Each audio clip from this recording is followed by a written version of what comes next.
Hey everyone, this is Chad at Good Creative Tutorial, and today we're going to create a composite image using two different landscapes. So you can use the best of the foreground and middle ground of one and the background of the other. Also we'll use some selection techniques and also some leveling, and we'll also add a reflection too. So we'll come up with a unique image from two landscape shots. So the first one we have is pretty bright in the background, a little bit dark in the foreground, but I want to use that background, that horizon and up basically, and then add it to this shot here. So go ahead and open up two images, two different landscapes that you want to create a composite image with. I'll put the links to the iStock photos here if you want to purchase those, but they're probably pretty expensive on iStock photos, so if you just want to use any landscape shots that you have, that works too. So once you have those open, if you have later versions of Photoshop, they'll probably be up on the tab like so. So we could copy and paste one on the other, but I'll just drag one using the move tool. So go ahead and click and drag one off the edge, so it's like that. Or you can go to Window and then Arrange and then Float All, and it'll float both of them like so. And just choose the move tool here on the toolbar, and you want to click one onto the other. Now before we do that, I want to make sure these are level. So if you notice that one of these is not level, what you can do is click and drag from the ruler up here. Just hover over it and click and drag. You notice it's not quite level. Alright, if you don't have the rulers up there, just go to View and then Show. Or actually just View Rulers. So what you want to do, just pull that off here, is choose the ruler tool right there under the eyedropper submenu. So click and hold on to it, go to the ruler tool, and just go along the horizon here. So this is actually going to be a little bit crooked, the line is, because the horizon is slightly crooked. And then go to Image Rotation, Arbitrary, and you'll notice it says counterclockwise 0.4, so we don't have to do trial and error, try to guess in order to make it perfectly level. I'll go to the other one as well. Let's say here, that one's pretty close. Let's see, arbitrary. I'd say it's barely off, not too big of a deal. And we can actually crop the edges out of that.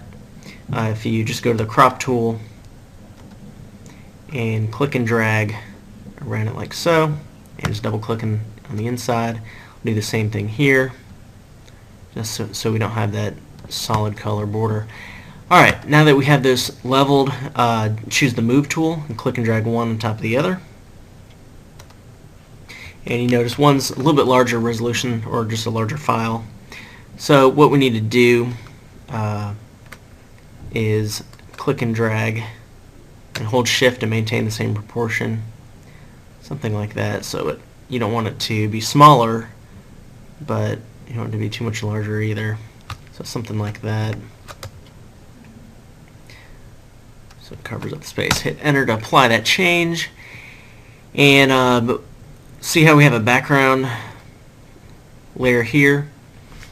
Actually, want that one on the top, because we'll be using most of those pixels there. So go ahead and just double click the background layer and hit OK. Or alternatively, you can click and drag that lock icon to the trash. It makes it a normal layer. And click and drag that above layer 0, above layer 1. If you don't see that, just go to Window Layers if you don't have the layers panel up. Okay, so next thing we want to do is mask a little bit of this sky area, and you can begin to see what we'll have eventually. So we need to first match up these horizons though. I can't really see obviously through the top layer, so go ahead and change the opacity there at the top of the layers palette. Bring that down, and you notice this is much too high. So click and drag that down like that. We can actually make that a little larger. You don't want to make it too large. You don't want to make it much larger than the original so it won't pixelate, but you can do that to an extent. I'm going to crop out some of that as well. So you see there's the horizon there. We're just going to match that up. Something like that. Alright. Now, I'll bring the opacity back up. You can kind of see what we have here. Alright, that's okay that that's up there like that because we're going to mask it out. So, once you have the opacity down, still a little bit just so we can see through, go ahead and click the Add Layer Mask there at the bottom of the Layers palette. It'll add this white box here. And set your foreground color to black. You can hit that double-sided arrow and it'll flip the black and the white. And choose a soft edge brush. Just choose the brush tool, and then up here on the brush options, just make sure the hardness is set to 0% so you can choose one of those soft edge brushes. And we'll just paint some black. This is kind of small, so just press the right bracket on the fly and you can actually resize it as we go. Alright. So we're starting to get that lighter background there. I'm going to crop out the edge here. Okay, there we go. So I'll bring the opacity back up. You can see where we're at. And that looks okay. But if we want even more of a combination, what you can do is use some kind of selection tool. So you would go through here, say for example, I'm not going to spend too much time. You would spend a lot more time in your actual example. I'm going really quickly here so don't spend too much time on it. But something like this, if I went along the edges here. Alright. And basically what I'm going to do is I'm going to select this area up here and along the roofs because there's a definite edge there. And so I can continue to mask out, but without masking out those huts, because I want to keep those bungalows there. Alright, so I'm just going to double click. Now we create the marching ants selection there. And now I can paint in some more black, you notice, and it goes right to the edge there. I don't want to do that too much because those trees don't fit there, right? So what you would want to do is get a little bit closer, but not so much that it's bringing the trees in. Alright, something like that. If you bring too much in, what you can do is you can flip it and paint white in, and white brings that layer back. Alright, something like that. Something like that, maybe a little bit more. Okay. And that works because when we bring those pixels back in, whenever you paint white on a mask, it actually brings it back in. That's why it's better than just erasing with the eraser tool. If you mask out, you can bring it back in by painting white instead of black. Alright, so I'm going to deselect that. I think that looks pretty good. The only problem here is it has a much brighter background and no reflection, so it doesn't look as realistic. So what we can do is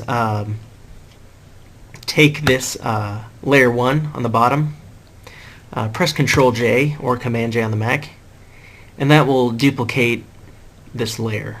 Alright.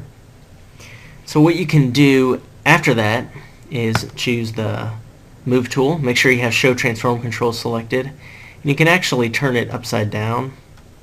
A couple ways to do this, but there's a pretty quick way.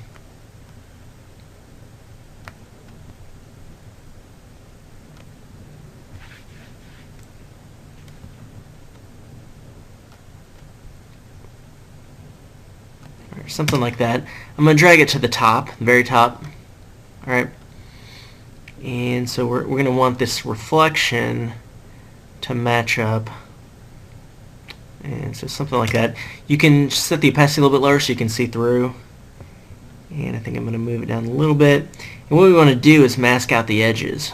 Alright, so add a layer mask to that one. Choose a soft edge brush again. Set the foreground color to black. And we're just going to mask out all this here so we can see this again, but leaving this here